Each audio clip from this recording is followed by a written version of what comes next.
22장 요시야의 등극과 종교개혁. 요시야는 18살에 임금이 되어 예루살렘에서 31해 동안 다스렸다. 그의 어머니 이름은 여디다인데 보츠카 출신 아다야의 딸이었다. 그는 주님의 눈에 드는 옳은 일을 하였으며 자기 조상 다윗 길을 그대로 걸어 오른쪽으로도 왼쪽으로도 벗어나지 않았다. 주님의 율법서를 발견하다. 요시야 임금 제18년에 임금은 무술람의 손자이며 아찰랴의 아들인 사판 서기관을 주님의 집으로 보내며 일렀다. 힐기야 대사자에게 올라가서 주님의 집으로 들어온 돈, 곧 문지기들이 백성에게서 모은 돈을 다 계산하여 주님의 집 공사 책임자들에게 주고 그들이 다시 그 돈을 주님의 집 일꾼들에게 주어 그 집의 부서진 곳을 고치게 하시오. 목수와 돌 쌓는 사람과 미장이에게 품값을 주고 또 집을 고치는 데에 쓸 나무와 깎은 돌을 사게 하시오. 그들은 정직하게 일하는 사람들이니 그들 손에 넘겨진 돈에 대해서는 그들에게 정산을 요구하지 마시오. hilki야 대사제가 사판 서기관에게 내가 주님의 성전에서 율법서를 발견하였소 하고 말하면서 그 책을 사판에게 주었다. 그것을 읽고 나서 사판 서기관은 임금에게 나아갔다. 그는 임금에게 먼저 이렇게 보고하였다. 임금님의 신하들이 주님의 집에 있는 돈을 쏟아내어 주님의 집 공사 책임자들 손에 넘겨주었습니다. 그러고 나서 사판 서기관은 임금에게 그런데 hilki야 사제가 저에게 책을 한 권 주었습니다 하면서 임금 앞에서 소리내어 읽었다. 그 율법서의 말씀을 듣고 임금은 자기 옷을 찢었다. 임금은 hilki야 사제, 사판의 아들 하이캄, 미카야의 아들 악보르, 사판 서기관, 그리고 임금의 시종인 아사야에게 명령하였다. 가서 이번에 발견된 이 책의 말씀을 두고 나와 백성과 온 유다를 위하여 주님께 문의하여 주시오. 우리 조상들이 이 책의 말씀을 듣지 않고 우리에 관하여 거기에 쓰여 있는 그대로 실천하지 않았기 때문에 우리를 거슬러 타오르는 주님의 분노가 크오.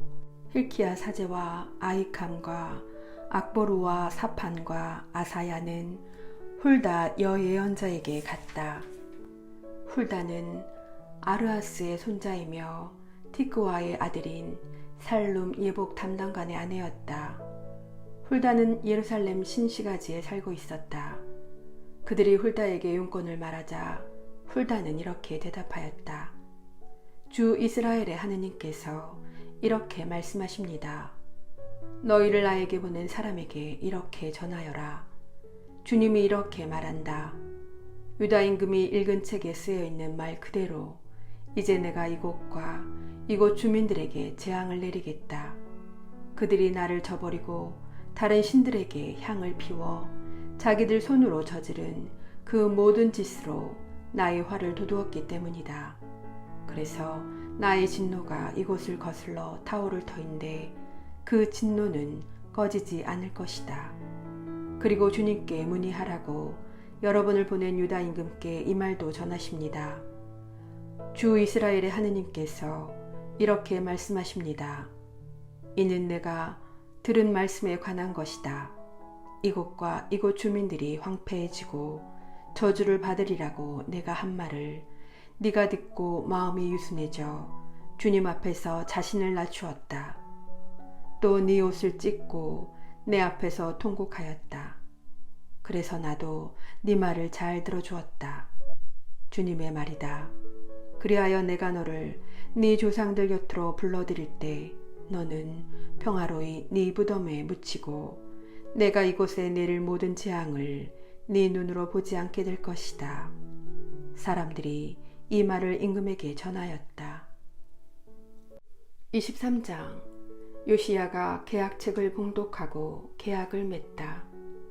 임금은 사람을 보내어 유다와 예루살렘에 모든 원로를 소집하였다.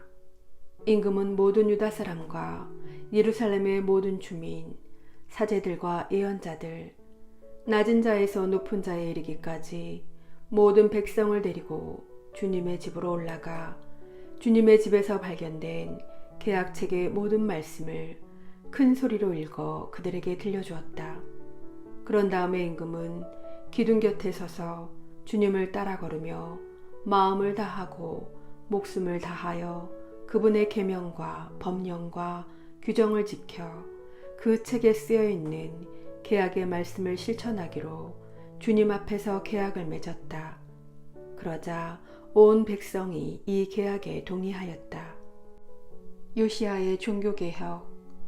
임금은 hilkiah 대사제와 두 번째 서열의 사제들과 문지기들에게 명령하여 주님의 성전에서 바알과 아세라와 하늘의 모든 군대를 위하여 만들어 놓은 기물들을 모조리 끌어내게 하였다. 그는 그것들을 예루살렘 밖 키드론 들판에서 태우고 그제를 베텔로 가져갔다. 그는 또 유다 임금들이 유다 성읍들과 예루살렘 둘레에 있는 산당들에서 분향하도록 내세운 우상 숭배 사제들을 내쫓았다. 또한 바알과 해와 달과 별자리들과 하늘의 모든 군대에게 분향하던 그런 자들도 내쫓았다. 그리고 아세라 목상을 주님의 집에서 예루살렘 밖 키드론 골짜기로 끌어내다가 그것을 키드론 골짜기에서 태우고 가루로 만든 다음 서민 공동묘지에 뿌렸다. 임금은 또 주님의 집에 있던 신전 남창들의 집들을 허물어 버렸다. 그곳은 여자들이 아세라 숭배에 쓰던 천을 짜던 집들이었다. 그는 유다 성읍들에서 모든 사제들을 불러들이고 게바에서 부에르세바에 이르기까지 그 사제들이 향을 피우던 산당들을 부정한 곳으로 만들었다. 성읍 대문을 들어서면 왼쪽으로 여호수아 성주의 문이 있었는데 그 문 어귀에 세워진 대문 산당들도 허물어 버렸다. 산당의 사제들은 예루살렘에 있는 주님의 제단에 올라가지 못하였지만 자기 동료들과 함께 누룩 없는 빵은 먹었다. 임금은 벤 힌놈 골짜기에 있는 토펫을 부정한 곳으로 만들어 아무도 제 아들 딸을 불 속으로 지나가게 하여 몰록에게 바치지 못하도록 하였다. 또 유다 임금들이 주님의 집 입구 곧 그 경내에 있는 내시느탄 멜렉의 방 곁에 세운 태양신에게 바친 말의 상들을 파괴하고 태양신의 병거들도 불태워버렸다. 임금은 유다 임금들이 아하즈의 옥상방 지붕 위에 세운 제단들과 므낫세가 주님의 집 돛들에 세운 제단들을 허물고 부순 다음 그 가루를 키드론 골짜기에 뿌렸다. 또 임금은 이스라엘 임금 솔로몬이 시돈 사람들의 혐오스러운 우상 아스타롯, 모압의 혐오스러운 우상 크모스, 그리고 암몬인들의 역겨운 우상 밀콤을 모시려고 예루살렘 동쪽 멸망의 산 남쪽에 세운 산당들을 부정한 곳으로 만들었다. 그는 기념 기둥들을 부수고 아세라 목상들을 잘라낸 다음 그것들이 있던 곳을 사람의 뼈로 가득 채웠다.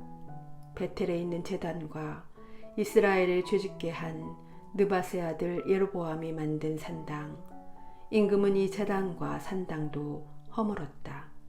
그는 산당을 태워 가루로 만들고 아세라 목상도 태워버렸다. 요시야는 얼굴을 돌려 산 위에 무덤들이 있는 것을 보고 사람을 보내어 무덤 속에서 뼈를 가져오게 하였다. 그러고는 그것을 제단 위에 놓고 태워 그 제단을 부정한 곳으로 만들었다.